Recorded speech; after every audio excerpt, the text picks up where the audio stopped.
no sítio Tanque de Boi, hoje Boa Vista. Meus irmãos, começando do mais velho, chamam-se Vicente, Antônio, Francisca, eu, Maria Elaide, Lourdes, Josefa e José. Minha infância foi muito sofrida. Meu pai brigava muito com a minha mãe, não na nossa frente, mas sabíamos. O motivo era um ciúme doentio. A nossa irmãzinha Francisca adoeceu com 5 aninhos, vindo a falecer com febre alta. Ela era tão bonitinha, branquinha, seus olhos verdes iguais ao do meu pai. Certo dia eu estava varrendo o quintal da frente da casa e eu sentia que algo estava prestes a acontecer e me questionei e orei: meu Deus, o que será? Imediatamente senti que era meu pai que iria se separar da minha mãe. Eu sabia no meu íntimo, então eu disse baixinho: meu Deus, e o que será de nós? Somos todos crianças pequenas. E comecei a chorar e olhar para o céu. Então vi uma linda rua de ouro e prédios e chorava, e meu pai me perguntou: o que foi, Maria? Tu viste alguma coisa? Então eu perguntei ao meu pai: pai, no céu tem rua de ouro? E chamei ele para olhar o céu e dizia: olha lá. Ele olhava e perguntava: onde, Maria? Não estou vendo. Eu via e dizia: olha lá, pai. E tem assim umas casas altas e bonitas. Ele me disse: então são edifícios, Maria. No Rio de Janeiro tem muitos edifícios. Deus também me mostrou 13 pessoas, eu as via uma a uma, e Deus disse no meu coração que seriam os meus filhos, e isto eu não contei para ninguém. Minha mãe sempre tinha medo do meu pai. Certo dia minha mãe saiu logo cedo e meu pai, possa abolar uma faca, passou horas afiando-a numa pedra. Minha mãe mal chegou e ele agarrou e ela gritou e corremos para ver o que era. E ele já ia dar-lhe um golpe quando eu gritei: Paraína, mata a minha mãe. Se você a matar, mata-me também. Porque não vou querer mais viver depois de você a matar. Ouvindo o desespero, ele a assaltou e disse: vai embora desta casa, e a xingou. Ela entrou em casa chorando, pegou todas suas coisas, colocou na cabeça e foi embora. Nós ficamos chorando. 8 dias depois ele expulsou a nossa avó. Era ela uma idosa bonita, cabelos negros, mesmo idosa, era índia legítima. Assim o que era ruim ficou pior. Passávamos necessidades. Eu sempre sentia que algo andava comigo e era algo bom e cheirava um gostoso perfume. Hoje sei que era o anjo que me guardava. Muitas vezes sentia um sentimento de que estávamos sendo observados e não gostava de estar só. Agora sou eu, Cláudio Guedes. Fiz um pausa aqui para explicar algumas coisas que acredito serem bem importantes. Os pais da minha mãe eram católicos, como muitos católicos. Acredito que o problema dos ciúmes doentio do meu avô chegou ao ponto que chegou porque o meu avô não tinha uma vida com Deus. Ele não oraria a Deus para livrá-lo do problema. Vou explicar por quê. O meu avô tinha um exemplar do famoso e temido livro de São Cipriano. Ele o guardava numa mala. Ele sempre exortava que ninguém mexesse naquela mala. Ele dizia que eram documentos e que em documentos de ninguém se deveria mexer. Um dia ele saiu e a deixou aberta, e eles, vendo isto, falaram para minha avó. Minha avó era curiosa para saber o que havia lá e aproveitou essa oportunidade única e descobriu o segredo. Eu, Cláudio, acredito que estava ali a explicação do porquê da tanta contenda e da sensação que a minha mãe tinha de sentir a presença de uma coisa ruim. Penso que meu avô fazia uso das orações daquele maldito livro. Está explicado a razão de tanto sofrimento. O diabo acabou usando meu avô para matar a minha avó. Como Deus sempre tinha aquele que com minha mãe falou ao seu coração: corre que seu pai vai matar sua mãe, e o resto vocês já sabem. Aqui deixo um alerta a vocês, ouvintes. Muitas coisas acontecem nos lares porque os pais não oram. O sacerdote do lar é o homem, o cabeça da mulher e do lar é o homem. O diabo sabe disso, embora os homens não saibam. Cuidado, famílias, o plano do diabo é destruir a família. Vou dizer aqui algumas coisas que atraem demônios para dentro das famílias: livros sobre horóscopo, imagens de escultura, objetos consagrados às entidades do espiritismo, símbolos da maçonaria, esculturas ou desenhos de deuses da Índia e santos católicos, entre outras coisas. Mas há um detalhe pior: é que os demônios são atraídos também para dentro das pessoas, e isto é a pior do que tê-los dentro de sua casa. Neste caso, a pessoa é posse do diabo. Então, ouvintes, agora é a segunda parte. Minha mãe foi embora grávida do José, e foi recolhida pelo irmão dela. O tio Nuca. Depois de 8 dias, meu pai expulsou minha avó, mãe de minha mãe. Minha avó era índia pura. Lembro-me que ela, apesar da idade, seus cabelos eram negros, eram também lisos e compridos. Então chegamos a passar fome. Ficou tudo mais difícil com a ausência da minha mãe. Ela trabalhava na roça de dia e de noite costurava com minha avó. Então crescemos, ficamos rapazes e mocinhas. Eu estudei o catecismo para fazer a primeira comunhão, mas meu pai não tinha dinheiro pro vestido, então não pude, e não fiquei tão triste por sentir que Deus não queria que eu fosse católica. Eu era criança quando ouvia os crentes da Assembleia cantando. Eu achava muito bonito e queria ser crente. Achava formidável ver as moças crentes passarem, ficava olhando os seus vestidos. Comecei a namorar com o Miguel. Resumindo, casamos, tivemos 4 filhos, e quando ele foi embora para o Rio de Janeiro em busca de uma vida melhor, eu fiquei grávida da 5ª. Um ano depois lá fomos para o Rio. Lá passamos 15 anos, sofri muito com o Miguel e seu vício da bebida. Miguel, certa feita, de certa forma, desrespeitou uma mulher, e ela era espírita, e fez uma macumba para ele e ele enlouqueceu. Depois ficou bom. Tivemos mais filhos, e viemos embora com os 11 em 1980 para a Lagoa Nova. Deus nos dera muitos livramento no Rio de Janeiro, livramento de fome, acidente, macumba, livramento de morte minha e do Miguel numa linha de trem. Minha mãe Josefa também quase enlouqueceu, mas foram os crentes que oraram. Outros livramento que não me lembro. Continuando, agora em 1990, e tivemos mais 2 crianças, o Josinaldo e a Mariana, somando são 13 filhos, começando do mais velho ao último fica assim: Jânio Camilo, Nelly Maria, Ana Guedes hoje é pastora, Merci, Maria do Socorro, Léa Guedes, Leonice Bernardino, Cleide Guedes, Cláudio Guedes, Cláudia Guedes, José Camilo, Josinaldo Camilo e Mariana Camilo. Tive o privilégio de acolher o meu pai na sua velhice, que estava com trombose, e nós cuidamos dele até o seu falecimento.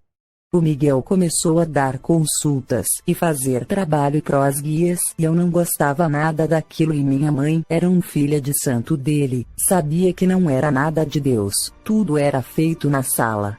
Eu tinha muita vontade de ser crente, e ainda mais ao ouvir os hinos que o nosso vizinho Antônio de Jorge ligava a radiola e tocava o Cícero Nogueira. A Elisama, eu costumo dizer que quem me ganhou para Jesus foi o Cícero Nogueira.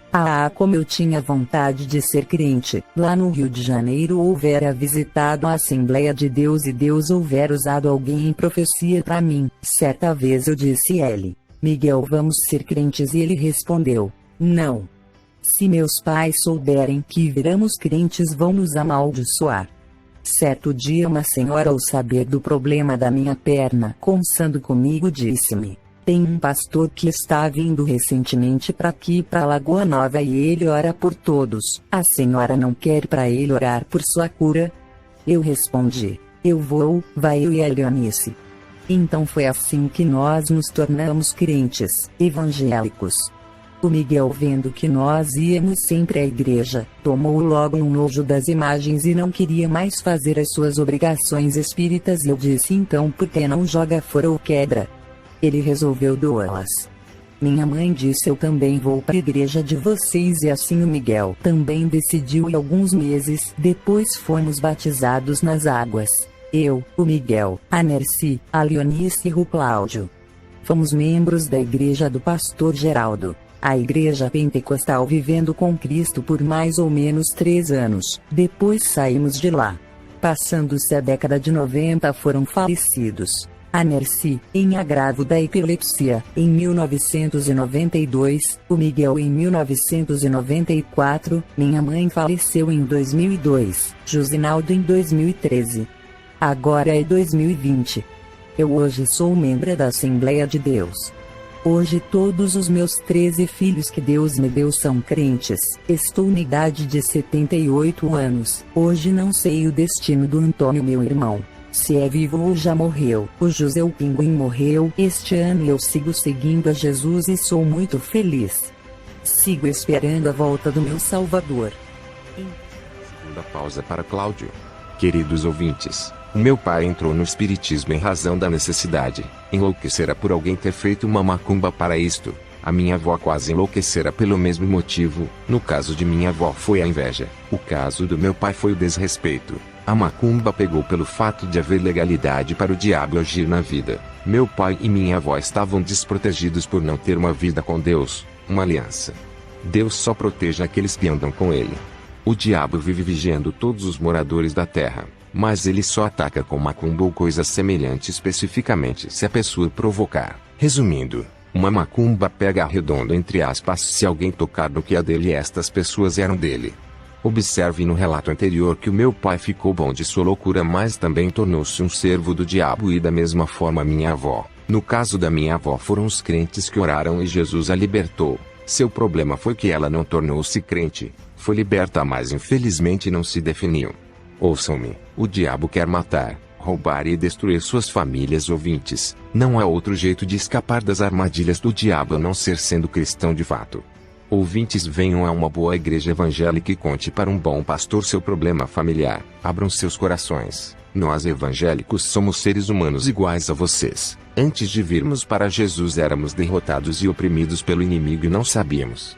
Saibam, tem que haver uma entrega total, uma decisão definitiva e para sempre. A decisão pelos pais de família a entregarem para Deus é tão urgente que em Josué capítulo 24 no versículo 15 está escrito assim: mas, se vos parece mal servirdes ao Senhor, escolhei hoje a quem é vez de servir. Se aos deuses a quem serviram vossos pais, que estavam além do rio, ou aos deuses dos amorreus, em cuja terra habitais. Porém, eu e a minha casa serviremos ao Senhor. Vejam, ouvintes, tomem uma decisão e urgência está no hoje. Você vê a decisão de um pai de família falando para pais de família. No Novo Testamento temos assim o relato de um pai de família desesperado: Senhores, que me é necessário fazer para me salvar? Responderam eles: crê no Senhor Jesus e serás salvo, tu e a tua casa. Isto está escrito no livro de Atos 16 versículos 30 e 31. Ouvintes, o coração de Deus está doendo por sua família. Quando Jesus entrar, Satanás vai ter que sair. A felicidade reinará em teu lar. Vou orar. Querem orar comigo? Então oremos. Senhor Deus, eu entro na tua presença em nome de Jesus Cristo, confessando que um pecador. Peço que o Senhor me perdoe na pessoa de Cristo que intercede por mim. Jesus, me lava no teu sangue diante do nosso Pai. Diga: perdoe-me, pois eu sozinho não posso conduzir meus filhos. Me ajuda a ensiná-los, mestre. Eu me perdi, mas o Senhor me encontrou. Eu decidi que eu e a minha família servirá ao Senhor Jesus. Nós te amamos e te entregamos as nossas almas, pois nós comprastes com o teu sangue numa cruz. A partir de hoje somos 100% teus, ó Deus Pai Jeová, ó Deus Filho Jesus Cristo, ó querido Espírito Santo. Amém. Queridos ouvintes, ouçam agora o relato do arrebatamento de minha mãe. Deus abençoe a todos.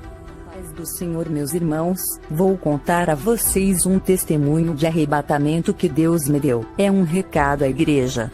Eu estava dormindo, eu senti que alguém tocou no meu ombro, então eu abri os meus olhos e me levantei e percebi que era um anjo que estava à minha frente. Ele me falou: eu sou o anjo Gabriel, o meu rei, e teu rei me mandou vir te buscar para dar-te um recado. Ele imediatamente pegou minha mão e disse-me: vamos. Subimos voando. Creio que foi tão rápido nosso voo que não durou um segundo. Chegando lá, já aterrissamos diante do trono de Deus e Jesus. O anjo não falava nada. Jesus se levantou do seu trono e disse-me: filha, eu sou Jesus. Eu mandei buscar-te. Olha minhas mãos, meu lado esquerdo. Mostrou a perfuração, apontou para os seus pés e disse-me: observe meus pés, todas as feridas que estavam cicatrizadas. Então ele disse-me: todas essas cicatrizes foram das feridas que sofri na casa dos meus amigos. Ao dizer-me essas coisas, eu olhava em nosso redor, e vários anjos se aproximavam de mãos postas e cumprimentavam reverentemente o Senhor Jesus. Aleluia! Então ele retornou a falar-me: filha, te chamei para dar meu recado lá na terra, na igreja, que eles orem mais, busquem-me mais e jejuem mais e mais, e se preparem que estou indo buscar a minha igreja, que se não estiver preparada não virá comigo. Então filha, vai avise as igrejas, a igreja que te chamar vá contar o que viste. Quando ele disse vá, o anjo rapidamente exclamou vamos. Imediatamente acordei no meu corpo. Então irmãos, as igrejas souberam disto. Até agora só fui a 4 igrejas, pois Jesus exortou-me. Só vá se te chamarem, pois só me chamarão aqueles que acreditam que o Senhor realmente falou comigo pessoalmente. Que Deus abençoe a todos que assistirem meu testemunho. Amém.